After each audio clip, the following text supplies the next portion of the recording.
Affinity has always confused me, not in terms of navigating the site, but more so that I'm confused how it's still standing. You'd think with the controversies and poor decision making over the years, both on staff and financial levels, that the site would have seen itself into a grave at some point. Yet still, it proves to be one of the more popular furry-centric sites out there. There's a multitude of reasons as to why some might not want to utilize Affinity, the majority of them having to do with staff. I have touched on some of the controversies in my older videos going over the site's owner Dragoneer. Regardless of their shaky and kinda dated presentation, I would still recommend giving them a look through. But personally, as someone who looks through a lot of furry art, whether it be to appreciate the artwork or appreciate the artwork, I never really found Affinity to be a site I would regularly use, mostly because it never really introduced me to newer artists. Instead, it was a place I'd go to and skim through the gallery of an artist I found on another website. So while the site never really appealed to me as an art consumer, I can at the very least see what's keeping it standing. The multitude of furry artists and creators who use the site as a central portfolio for their artwork, as well as a lack of proper competition, as every time we're given a glimpse as to what could be, it either fades into obscurity or runs into controversy similar to that of Affinity, only they don't have the same PR safety net in place that Affinity does. Affinity is basically too big to fail in that sense, at least from the outside looking in. A number of people out there pray for the day we receive an alternative that provides what Affinity does without the controversy-heavy lead, but whenever we get something, it would never last, and when it faded out of the public eye, people would begrudgingly return back to FA, waiting for literally any website to bring an end to the cycle of new alternative to call out to decay to a retreat. So for the time being, we can only wait for a site that can give Affinity a run for its money. But while we're waiting, that doesn't mean the site is free from making a blunder and getting clowned on for it, as will be the case in May of 2023. Where an update to an existing rule would see the site staff getting ample pushback from both sides of the fence. But before we get into that, I want to give you a bit of context as to Affinity's track record when it comes to not safe for work cub content.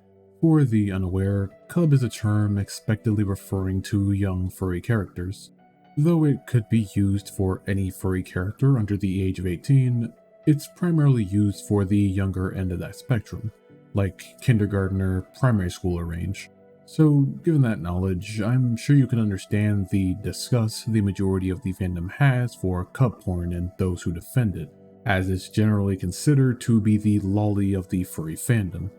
When it comes to Affinity, they'd actually banned sexual cub content all the way back in 2010 of November, though I wouldn't give them a pound of back for that. This change wasn't done for moral reasons, such as depicting children characters in sexual situations being bad. It was done because allowing it resulted in a hit to the team's finances down the line. 4 years before the ban, back in 2006, you could see Dragoneer in the Affinity forums addressing the site's stance on cub, specifically not safe for work depictions of minors. Here he would say he doesn't have a problem with the stuff being posted on the site, because not only was it not illegal, but because depictions of other crimes didn't get the same hate as cub porn. In his own words, according to law based in the United States, furry art does not fall under the restrictions imposed towards pedophilia, and while similar, it is not the same thing. No actual child is hurt by the depiction in the art. Furries do not exist in real life, and as such are nothing more than imaginative xenomorphic entities. Given that, we feel that it is in our best interest as a website to not censor cub-related art. Later in the same post, we understand that many of you may not agree with this decision, but we felt that it is in the best interest of the site not to act as moral judges, not to choose for users what is ethically right or wrong. Why should cub art be the ultimate evil, when artistic depictions of rape, murder, and drug use, all of which are quite illegal in the real world, are posted with no complaint? When will the morals begin and end? Why does one moral high road state that cub art is the end-all be-all of evil, yet art depicting rape does not get the same brunt of the hate? Does he think morals work like a skill tree? Can you not just have both the cub hater and rape hater perks equipped at the same time? Is there a hard cap to how many crimes you can hate at once? Using the defense of it's just a drawing or freedom of expression is enough for a side eye when what's being defended is a furry child getting sexualized. But to take it a step further and ask why rape isn't getting the same hate. Really a spectacular individual. It's almost as if he was into it himself. So if Dragoneer was okay with it, why did it not get banned until 4 years later? Well, a complaint was actually made to AlertPay, the platform Dragoneer used to accept donations for the site. Because sexual depictions of minors goes against AlertPay's terms, he would see his account get terminated, locking him off from quite a huge amount of donations. It would be at this point Dragoneer would realize that he would have to ban cup content, because in its current state, the site couldn't sustain itself without those donations. So we would see sexual depictions of minors banned on the site, resulting in sites such as Ink Bunny seeing a rise in population, to the point that the site is pretty much known for its allowance and overabundance of the stuff. Now, Dragoneer most certainly could have changed his views on Cub. I mean, this did happen a decade and a half ago after all. But to see them expand on this rule now, starting the announcement off as if they took a stance against cup porn willingly, it just isn't really sitting right with me. But speaking of that announcement, let's get into why this rule is causing an uproar recently. Rule 2.7 of Fur Affinity's upload policy reads as such: content featuring minors is not allowed when the minor is in the presence of sexual activity, sexual objects, or nudity, though exceptions may be made for non-sexual depictions of birth and breastfeeding. This rule is specifically what bans artwork of minors being sexualized on Fur Affinity, and on May 19th of 2023, a journal would announce that they were planning to expand on this rule, patching up any loopholes they may have had, and making sure the rule is applied properly. In this journal, they would start off by saying, since Fur Affinity has taken the stance against fictional content featuring minors in sexual situations, we have continued to evolve our rules to prevent minors from being exploited, and to ensure that our rules are equally applied. Our most well-known change removed the classic 1,000-year-old lolly vampire loophole trope by expanding our definition of minors to include humanoids with childlike body proportions, including canonically adult characters who look like children. Such characters need to be aged up accordingly, proportions changed to that of an adult, to be allowed in submissions containing sexual situations. These changes were well received, and based upon additional feedback from our community, any reports we receive of Pokemon or Digimon who have childlike body proportions or appear as adolescent animals will be treated as any other when in the presence of sexual activity, sexual objects, nudity, or fetishized in a sexual way. These changes have yet to go into effect as of recording this, the update being slated for June 1st so that artists would have enough time to remove any art that would fall under these updated guidelines. But already, people would be frustrated with this change as it restricted users from posting sexual depictions of Pokemon and Digimon that looked underage. Well, I mean, of course it sounds degenerate when you say it aloud. Granted, this wasn't the only issue that arose based on the rule update. You see, most frustration came from the fact that this rule update was vague as all hell. What we had initially was pretty clear: no art of minors in sexual situations. Where the water grew murky was when body proportions got involved. Banning characters that look like children and have childlike proportions sounds perfectly fine case by case, but being placed as a seemingly blanket rule raised a lot of questions as to what childlike proportions entailed. The 1,000-year-old lolly might have gotten the boot, sure, but what did that mean for kobolds? For goblins? For any character cursed to be under 5'4"? It led to people questioning if their adult characters were at risk of being considered childishly proportioned. So later, on the same day, they would attach a clarification to the journal that didn't really clarify much. They'd say that there wouldn't be a blanket ban across species and that there isn't a list of species that are outright banned. They'd also say that characters involved in not safe for work art must be aged up, but that simply making something bigger or smaller does not indicate age. This statement still leaves things ambiguous, as the two seem to contradict one another. Like, I get what they mean here, like making a baby bigger still leaves you with a big baby.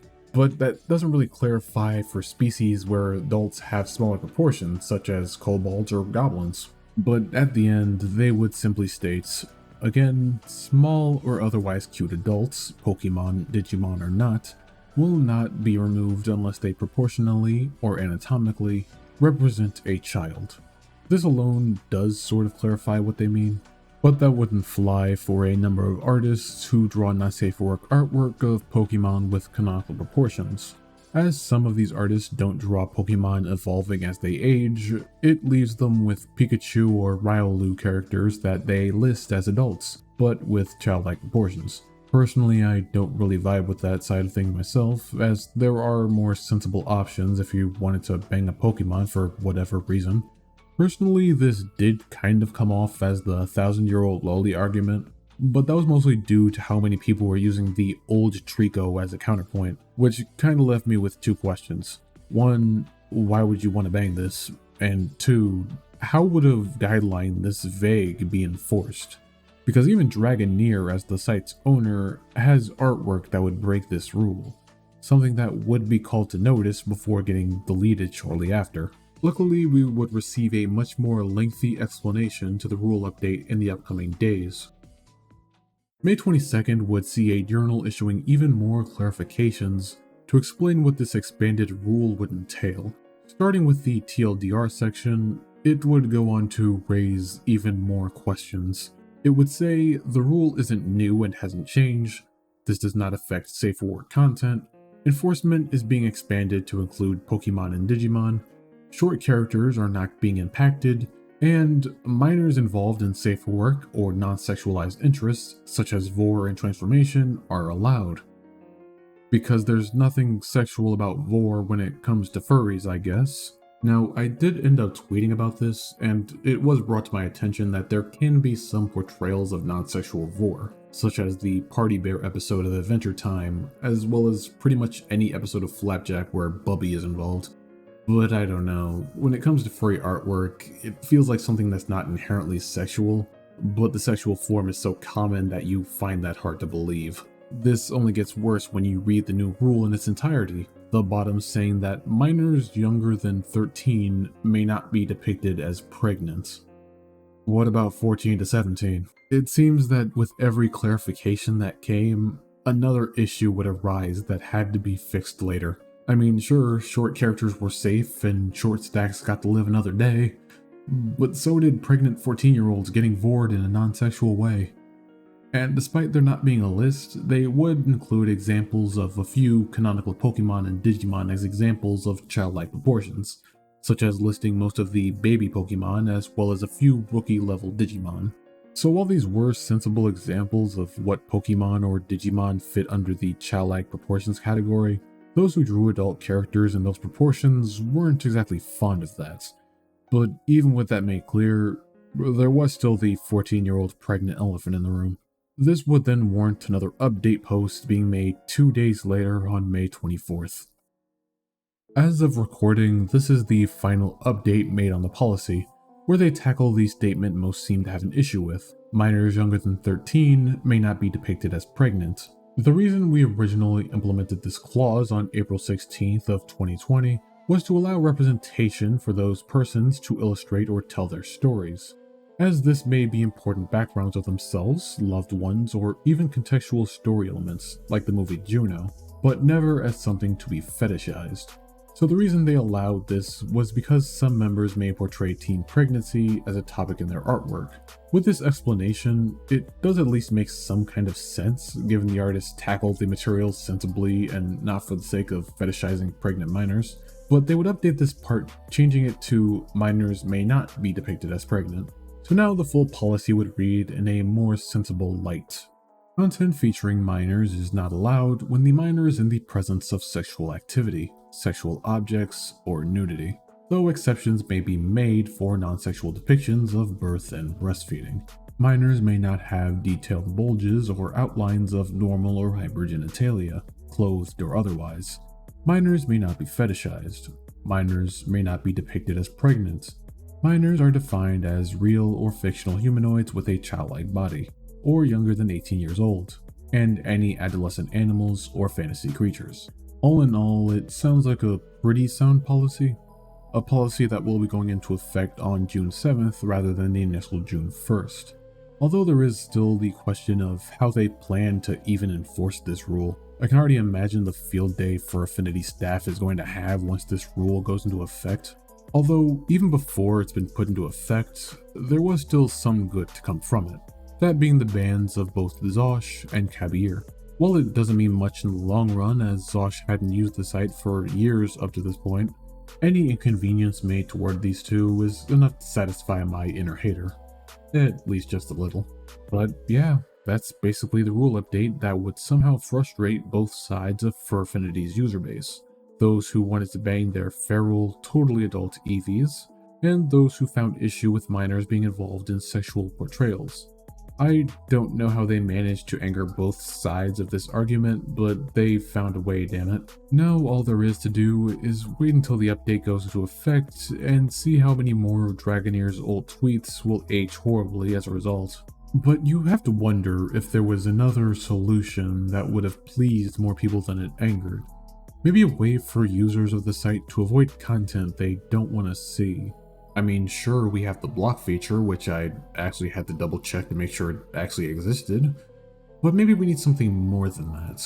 Something like a function that blocks artwork from appearing if it has a tag you don't like. I believe they call it a blacklist. Well, surprisingly, we seem to be in luck as the FA staff are looking to implement one. And I'm positive that after the 17 years since this was promised, they're nearly ready to provide the site with a feature that's long overdue, right? Oh, stay safe out there. Funding for this program was made possible by